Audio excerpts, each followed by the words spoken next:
And Stephen, welcome to Ameer Approved Show, man. How you doing, brother? I'm wonderful. How are you? I'm good. I'm good. And so we had the reason why I brought you back on is I did a podcast with you where you analyze my disc profiling that you did, your individualized assessment, and the feedback was both. It was like a binary feedback. You had a group of people who's like, "Wow, this is amazing!" Like the insight. Yeah. But at the exact same time, you had the opposite group, like, "Ah, this is all bullshit." So it's like you can't just put yourself in a box like that. And I'm like, it's not putting myself in a box. It's just analyzing my natural innate behavior. This isn't me saying, it's not me saying I'm set in stone, like this is the end all to be all. But for the most part, this is a spectrum how I genetically behave based on my genetics and my upbringing. It's not like I'm Yeah. going to go in and change my genes with like, DNA gene testing. We're not quite there yet. In the future, we probably will be, where you can alter your genes. But that's just the hardware. You still got to then alter the software to behave with the hardware. So the Mhm. reason that I have you on is I want to kind of dive in deep and educate people on what you do. It's like, what's the science behind it, what you do, and how can people benefit from gaining this knowledge? Because for me personally, it it validated everything that I was kind of having a hunch about. Mhm. Okay. Yeah. So here's the deal. It's super simple, actually. I mean, the algorithms are a little bit complex, but the simplicity of it is when it comes to the behavior piece. Remember, your behaviors are driven by your emotions. Um, so if I get angry, emotionally get angry, then I may act quickly. If I'm dominant, or I may shut down and go silent. I call it the dark side of the moon if I'm passive.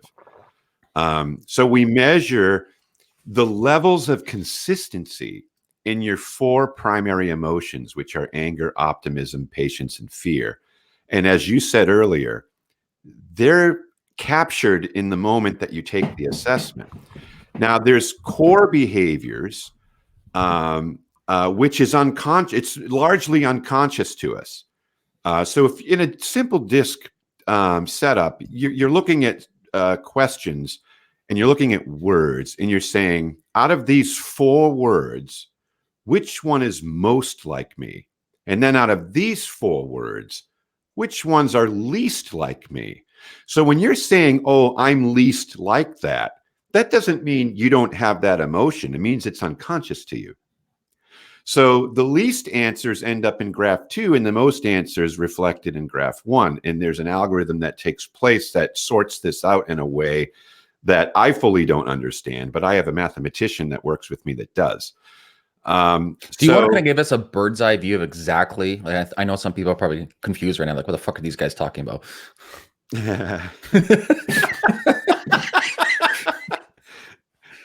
so what's your question? Like a bird's eye view of the methodology of what you do. Okay. Like a Cole's notes. It's like, okay, like I'm coming towards you. I've heard about you through friends. Like, what do you do? Like, how does it benefit me as an end user? Well, I run you through three separate tools. A behavioral, which is based on your primary emotional consistencies. A motivational, which is 7 motivational elements. And then the integration of those. In other words, what type of environment is going to be pleasing to your brain? Like if I'm out of control in an environment and I'm not in control, I'm going to feel brain tension, which isn't because I'm a control freak. It's because I'm not able to be in charge of my own space, and I don't feel good when that happens. And so it's a measure of what we value when it comes to these 7 elements. And then we measure the axiology, which is meaning.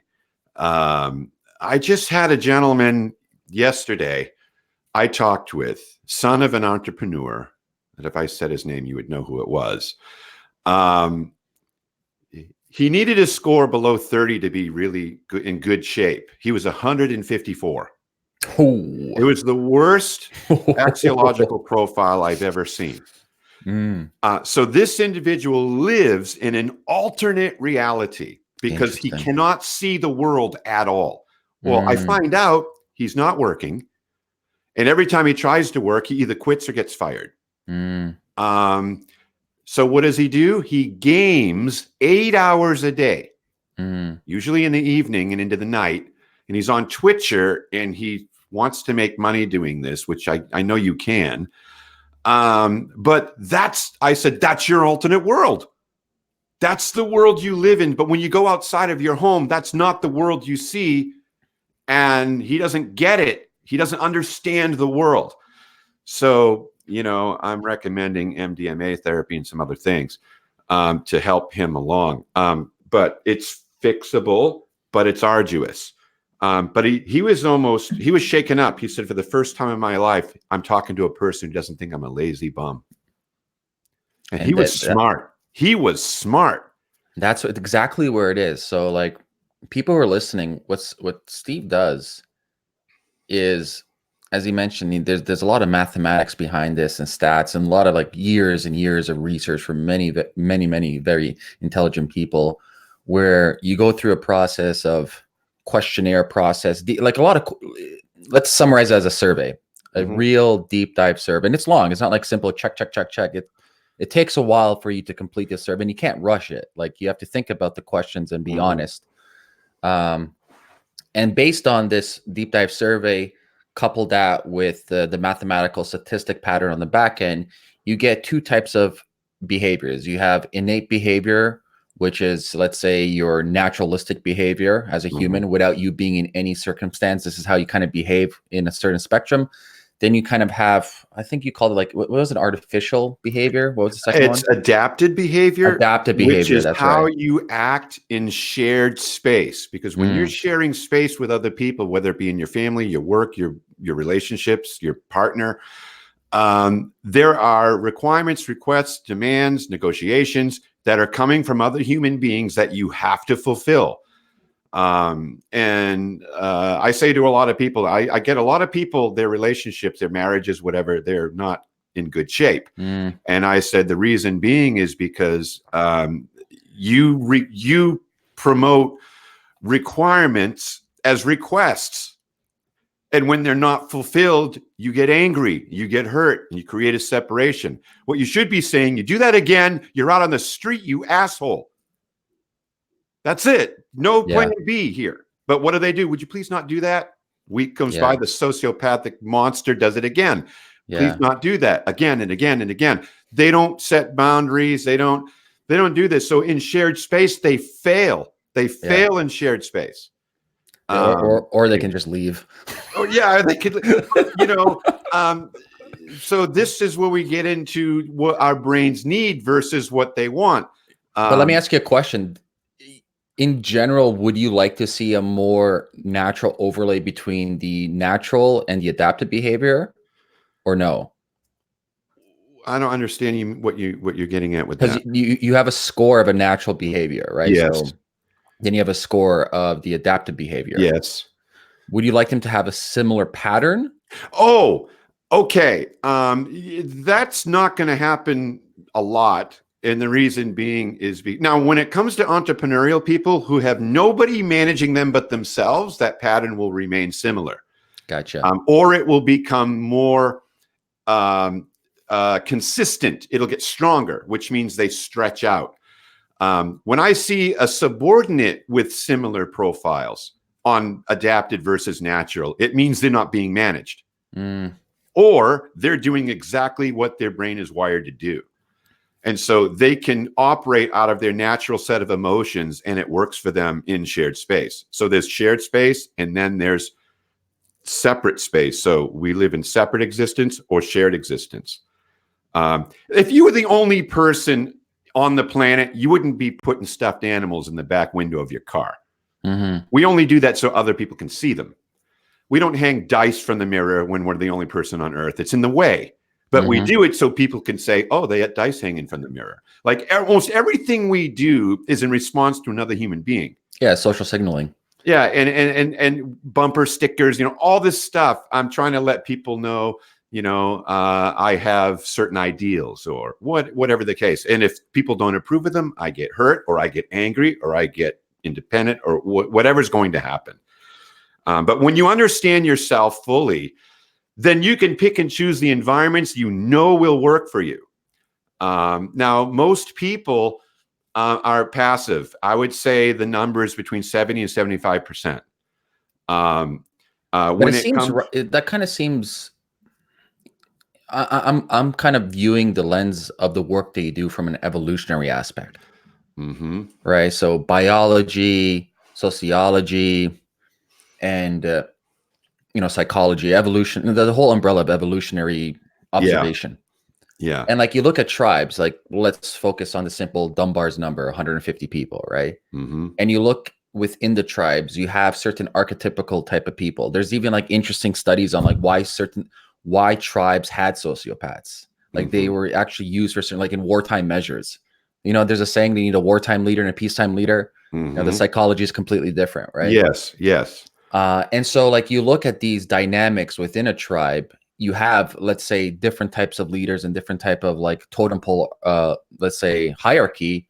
It kind of makes sense to where a group would follow, let's say, the closed group politicians of the day, Mhm. Mhm. Mhm. and so now we're in a much more stickier situation where we're not in 150 type of Dunbar number tribes. We're in this global society. Interactions are much more complex, much more dynamic. It's a compound effect. And Mhm. Owen E. Wilson, the famous biologist, states we have Paleolithic emotions, medieval institutions, and godlike technologies. We're still chimps, but yet we have this technology that's feeding into us, and we have society that's kind of trying to struggle with the fact that we haven't really upgraded our software in the last million years. Yeah, yeah. So I've been reading about that. There's a great book out there by Michael Shermer called "The Believing Brain." Oh, that's Um, the FB. Is that's the hoax conspiracy guy? yeah, Yeah, yeah, yeah, yeah. yeah. So why do people believe weird things? And it's a powerful read, and in the way human beings do things is we need things to believe in. We need certain environmental atmospheres for us to feel good and safe. Uh, Yeah. you know, my dear mom, bless her heart, she's passed now, but my mom, love her to death. She was the best mom in the world, but my mom was a passive woman. My dad is still with us, and he's a sociopath. And my mom didn't want to be emotionally abused. She needed to be emotionally abused. And I Interesting. had this conversation over and over and over with my mom. And no matter how much I was able to point out, Mom, here's what you did, here's what Dad did, and here's how many times he's cheated on you. And it's in the hundreds. And all these different things. And she would be looking at me, and I could see in her face, it's not clicking. She's not getting it. And finally, we moved her to California to live with my sister. And all she did for the rest of her life, which was about almost 10 years in California, is worry about my dad, who's Mm, driving the car at 78 years of age through trailer parks looking for whores. mm. While my mom's in California, lost the home, everything because of him. And she's worried about him. So, what is that? You can't fix that. She's got stuff going on in there that she just needs to be placed in a situation where that can work for her. But she wouldn't know a good situation behaviorally if it walked in with a red hat on. She Now, just really wouldn't would you know. say part of that behavior that your mom, and funny thing, this kind of seems similar to my parents' situation as well. Mhm. Um, would you say this would be possible, or the reason why your mother behaves this way is because the setting that she grew up in, like her household dynamics between her mother and her Yeah, father? my mom was abused by Mm, her mother. by her mother. Yes, and so was the sisters and two aunts. My mother's two sisters, which are no longer with us, ended up both being lesbians because of this. Interesting. It's a whole horrific story. It's not. No one would watch the movie. But anyway, so there developed in my mom a need to have a situation or circumstance that worked against her for her to feel normal. Yes. In the world. And, you know, now my mom was religious. She was a Christian. It worked for my mom to the degree that anything could work for her. So she filtered everything through that religious lens, which caused her to be very, so you either make things happen, imagine things happening, hope things happen, or doubt things happen. So my mom ended up in the hope category, which means her greatest emotion that she relied on was patience. So that's the people that put up with a bad deal like forever. So she was a 98 out of 100 on patience. And so she always hoped things would work out. She hoped things would change. And Christianity is based upon is based on the great hope. Yeah.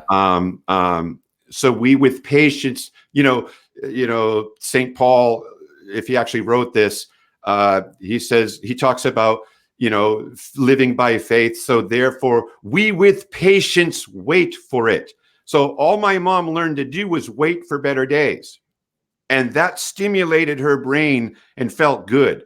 So although she's living in emotional poverty and confusion with my father, she would lean into this hope for better days.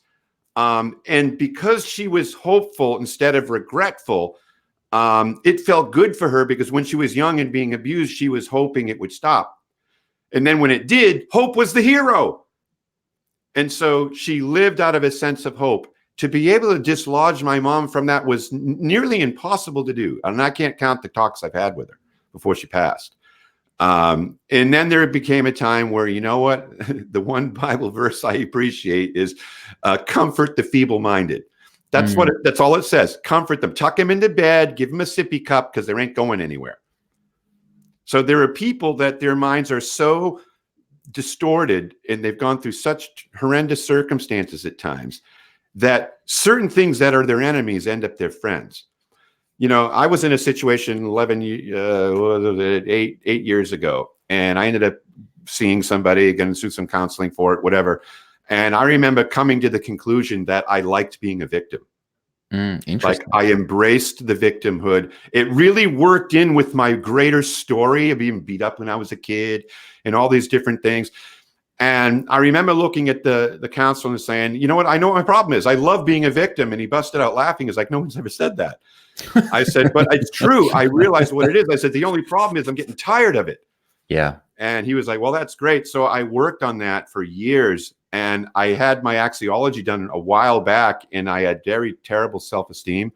When I got my axiology score back just a week ago, I did it again. And it's hard to cheat that. You can't really cheat it because you don't know what you're doing. You don't know how it's going to come out. Even I can't really cheat it. I'd have to focus to cheat on it. And I didn't focus. I just did it. And my self-esteem was 60% positive, 100% clarity. I have turned that aircraft carrier around. I completely turned it around. And it took 7 years of hard work and saying things I would normally not say, and just going in and going, no, this is insanity. I'm going to do this. And I just kept working it and working it and working it. It's like chiseling out a new statue of yourself. It takes a long time. But I was persistent and I kept doing it, and I have turned that ship around. Now, the clients that come to you, or like in general, like let's say, you know, I did the report with you, I don't know, a month or two ago. And there's always, with everybody, there's room to improve depending on what you want to focus on. Of course, right? You can't do, and also you can't be focusing on everything. You should focus on certain aspects, right? Yes. What, you know, let's kind of make a dummy case here. Like, you know, we'll call her Michelle. Michelle comes there. She does the axiology reporting. We look at all her analysis. We do a deep dive. You talk with her like, okay, Michelle, this is what's happening in your life, and this is why you behave because of X, Y, and Z. And let's say she has a moment like you where she's like, oh, fuck, like, I see it now. It's like the Matrix when you start seeing the code. Like, yes. Like, oh, shit, like this, there's a fucking pattern here my whole life. This is it right here. What then? Okay, so at that point, they have a decision to make. So there's this first stage, which is it's revelation or realization, and it creates inspiration in the moment. Um, but I think the problem with people is they get a revelation, they get all excited, their emotions start flowing, they get inspired. So inspiration always follows revelation. And then what they do is they move into institutionalization. So they look for a specific way of going through this working path of fixing it. And that becomes formalization. So now they're formalizing it. And then it turns into crystallization, which means it's like being Martin Luther in the olden days. They're going, oh my God. And he nails the 95 Thesis on the Catholic doors, the churches. Now today, all these years later, you got Lutherans. Yep. And there's no inspiration. There's no change. There's no excitement. There's no nothing. It's completely crystallized, right? So you have to get a fresh revelation of who you are, why you're here, if you can come up with one. And then realize I'm doing this for me, and the way I'm going to do it is not going to be formalized. It's not going to be institutionalized. It's going to be geared to me. And I help people work through that, usually with a 3, 6 month or a 12-month program where we're connecting. And there's certain things you have to do. Here's a good one. Like certain people that have essentially very low self-esteem, when they go out to eat with somebody, they always pick up the check. It always happens because they don't want to be seen as a mooch, right? And so I asked the person. Wait, let's say that again. So you're saying usually people with the lowest self-esteem pick up the check? Will pick up the check. Interesting. Yeah, because they don't want to look like a mooch. So I had somebody, I said, who picks up the check when you go out to eat with people? I don't care who's invited. Who does it most of the time? And they're like, well, I do. And I said, okay, you need to stop doing that. I said this to Tucker Max. And he was like, what, do you want me to be an asshole? See how he viewed it? Yeah. He completely changed the way he's justifying, not verifying. And I said, stop. It's on one of my podcasts. Yeah. And he told me he's listened to it 3 times. And he goes, holy shit, spot on. Like the more he listens to it, the more he's getting it. And I said, listen, you do the 90-second rule. And then if somebody else picks the check up, here's what you do. Thank you. I really appreciate you doing that. This is my year to learn that I'm worth it. And he's like, I ain't saying that. You're like, what planet are you on? I'm like, that's your problem. Yeah. That's your problem. It's bad to need help. Yeah. Right? These are the dominant types. And so I can relate, man. Fuck, by putting them in situations where it's what I call exposing the film. In the olden days, when I was young, cameras had film inside and you open the back and the sunlight hits it, it's ruined, right? Mm-hmm. That's what you have to do to your brain. You got to open it up. And you're sitting at the table going, I think I suck. And today I'm realizing I'm worth the fucking meal. A meal. I'm realizing it. And I'm saying it. And your brain's getting the information because you're more committed to what you confess than you are to what you think. This is why we have wedding vows. And if I need you to commit to a crime, I got to solicit a confession. So when you start saying these things and pulling people in so they're knowing where you're at, what you're doing, what's going on, you start to change your synapses. The way how do people sit and text with their thumb 1,000,000 miles an hour without getting wrong sentences? They've created neural networks around it. We got to create neural networks around loving ourselves and being happy with who we are instead of competing and comparing and all these other things, which is killing us. So all of our motivations are illicit. They're wrong. And so I get people to just change. And it's always through a process of doing different things. I had a woman, she was a former Miss America. And she had a handicap, so she was former Miss America with a handicap in that world, and thought she was a nobody, was losing her home, like all these different things. And she's talking about her diary. I said, no more diaries. Screw the diary. You're going to write a desiry. No more diaries. It's desiry. And she's like, what's a desiry? I said, instead of writing in there what you did and how bad yesterday was, you're going to write in your desiry the life you desire. I said, because if you think I deserve better than this, then the onus is on everybody else to fix it for you. But if you say I desire more than this, the onus is on you to fix it, because why are you still doing it then? She said it changed her life, completely changed her life. She ended up getting her house back and all these different things. It's an incredible story. I'm going to have to actually put her on the podcast. I haven't even thought about it. But the point I'm making is so freaking powerful. You got to just change the way you think, because you are what you think. And we don't realize what we're thinking.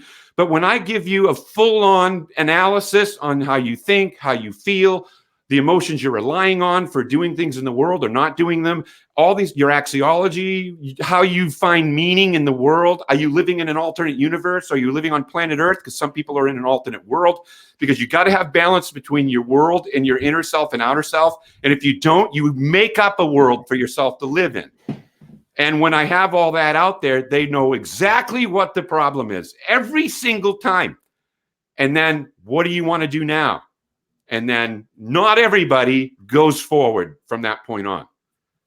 Of course, when I'm working with companies and things like that, we're looking at different hires and stuff like that. You can't get into all that, but I look at a graph and go, I'm probably cheating on their mate. Just like that, just looking at it. You know what I mean? It's like, it's scary, you know? And so, you know, I've had people that have went through me in order to get a job with a company 10 years ago and are still friends with me, and they didn't even get the job.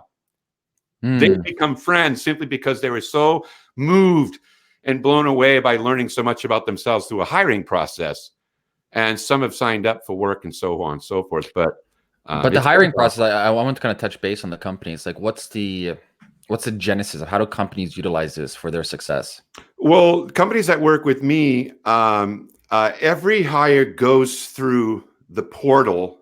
They call it being Sislerized.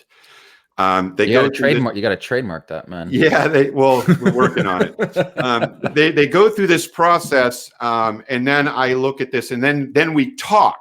Okay, a lot of your hiring out there's all these things available online where you take a test, and then it comes back and says at the bottom there's a circle and it says 79, like 79% chance this person's going to work out. That's insanity. There's too many variables to do that. You can't do that. Right. So what I do is I run them through a battery. Now these things are automated, so it's very quick to get the numbers, and you can talk to me in 10 minutes. I'll tell you their life story. And so I'll say, here's what you like. Here's the atmosphere. Here's who they're working with. Here's who they're working for. Here's what they're doing. And here's how this brain's going to fit into that. It ain't going to work. And here's why. Bop, bop, bop, bop, bop, bop. So what the companies learn to do is, Steve, just do this or that. That's it. Up or down. They've learned, because when I've said this is likely to happen, I had one company that cost them $700,000 because they said, we're going to hire him anyway. Yeah. And different things. So they're like, oh my God, dude, you're like a freaking crystal ball guy. And so now they just like, what do we do? Like, nope. Okay. Yes. All right. Why? ... Or I don't know. What do you think? Here's the problems and here's the challenges you're likely going to receive. And they're like, you know what? I think that's going to work for us. I think those problems are going to work for us. Great. Hire him, hire her, whatever it is. And so that's why they stay with me for years and years and years, because it works. Now, we're not perfect, but I can't even think of somebody that didn't work out. And if somebody doesn't work out, it's usually because they're being mismanaged. Yeah. Because the manager's a dork. Or got issues. You know, I had a company, they had a manager. This company is really up and coming. I mean, they are up and coming. It's huge. They're in the news a lot right now. Okay. But they had an individual, and I'm like, sociopath, red flag, you know, they didn't do anything about it. Ended up being a huge lawsuit on this person, and they had to litigate in the whole deal. And I called it, and they should have let the person go. I tell people, never delay the inevitable. Inevitably, this is going to go sideways. So you want to deal with it now. Yeah. Rip off the Band-Aid as fast as possible. Sideways. Yeah. Does that happen every single time? No, but most of the time. No, it's very important too. It's like, you know, people forget, like when you're hiring somebody, the upfront capital cost and deployment cost and opportunity cost is massive for a company, especially if you're hiring a top A player that's cost you hefty within salary and stock options, right? Yes. So you can't lightly be hiring people. Yeah. And also dynamics too. It's like you may have, and you mentioned the manager, you may have a really well-suited candidate, but that candidate can't really thrive in the environment. Yeah. You know, the problems in companies are rarely skill, rarely education, rarely any of these things. It's always behavior. It always comes down to behavior. I have a company. I'm so glad I did this, and it wasn't even my idea, but I started consulting with a company in 2000 and maybe 15. Later, end of 2015. They just were a startup. They originated in 2014. So I negotiated stock options for consulting. So I consulted them strong for a year, and then half speed the next year, and then now not a lot, if anything. But I got my stocks. And so that was 2015, 16, 18. So 16, I think. 2016. So 17, 18, 19, 3 years in, they just were evaluated over 30 million.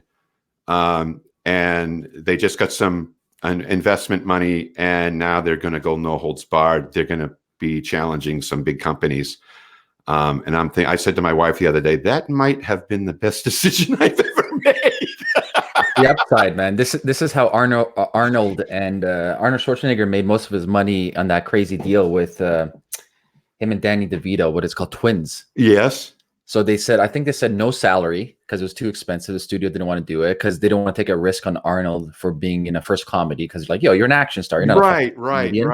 So Arnold's like, listen, I've talked to Danny DeVito. We'll take zero salary, which is like, okay, but we're taking upside of equity and IP on the back end. Yes. Yeah. Yeah. So that's kind of like a case study in Hollywood. And the studio execs to this day said, we're never making that deal again. Yeah. And then I'm thinking of these other companies. I worked with another company for 4 years, and they sold for $630 million. Wow. And now they were purchased, and they brought me in again. And they just went public under the new regime. Regime meaning a good word, not a bad word there. And they're worth up to $2 billion now. And they just brought me in for this year for more consulting, and helping them build their people. So they invest highly in people and in being a good person at work, being somebody that other people want to work with and for. And that's where they spend their money.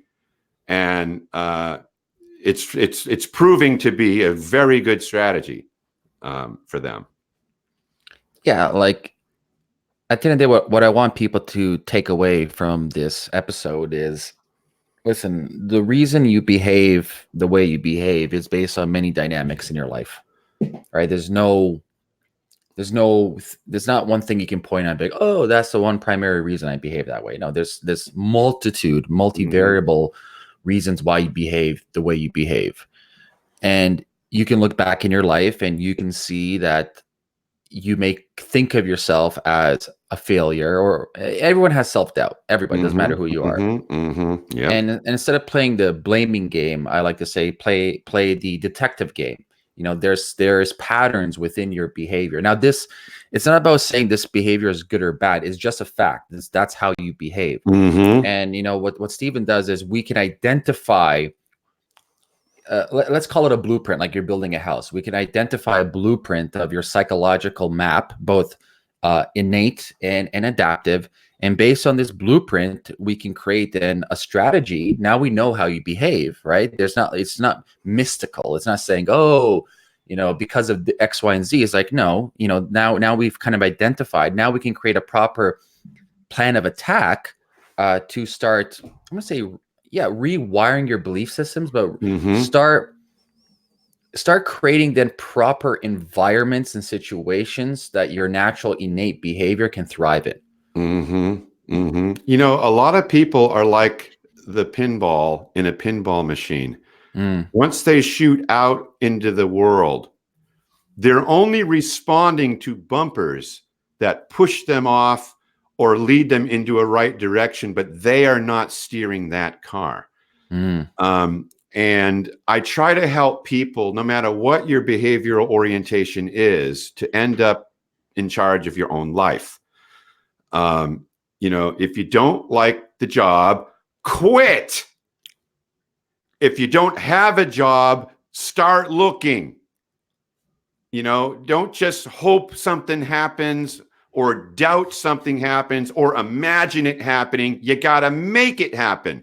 You got to putting things in place in order to build a process of development to where by the time this time around next year shows up, I'm in a better position than I'm in right now.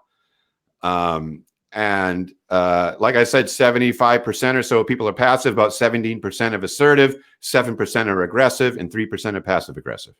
And based upon those numbers, the aggressive people are running the planet. Makes sense. They're running all the politics, and everybody else is acquiescing. You know, and that's why every country goes south after 300 to 400 years. Yeah, it's cyclical. Yeah, because human behavior never changes. It's the one predictable thing in the world. But it doesn't have to be that way. You can take control of your life and at least get yourself in a situation where you know yourself really well and you start predicting what you're likely going to do in a situation. And at that point, you can make a different decision. Yeah. But you can't if you don't know what's going on. Exactly. And I think we'll leave it at that. I think that's a beautiful way to end the episode. Okay. Stephen, once again, thanks for coming on and sharing what you do. If people want to know more about this and get in touch with you, maybe take the profiling, what's the best resource for them? Behavioralresourcegroup.com. That's where to go. Or you can just Google Steven Sisler. That's helpful. I will also leave this. This will be both on iTunes and podcasts. I'll leave that in show notes. And if you're watching this on YouTube, the link to Steven's company is below this as well. And Steven, once again, thanks for coming on and sharing your wisdom. Thanks, Ameer.